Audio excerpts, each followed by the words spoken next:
যাবে। আচ্ছা, আর এটা কি পেইনলেস?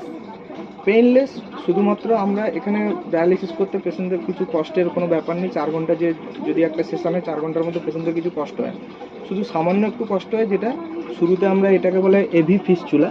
এই যে হাতে একটা অ্যাক্সেস করা হয়েছে, এটাকে বলা হয় এভি ফিস্চুলা। এভি ফিস্চুলার মধ্যে আমরা দুটো নিডল প্রিক করি, দুটো সাইডে দুটো নিডল প্রিক করা আছে। এই দুটো নিডল প্রিক করতে গেলে যেটুকু ব্যথা হয় সেটুকু ব্যথা, এছাড়া আর কিছু পেন নেই।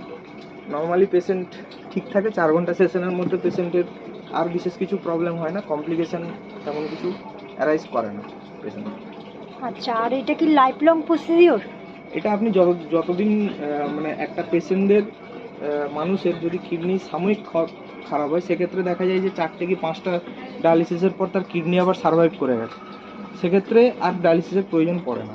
কিন্তু যদি দেখা যায় যে কোনো পেশেন্টের কিডনি পার্মানেন্টলি ড্যামেজ হয়ে গেছে, ইএসআরডি বলে ওটাকে, এন্ড স্টেজ অফ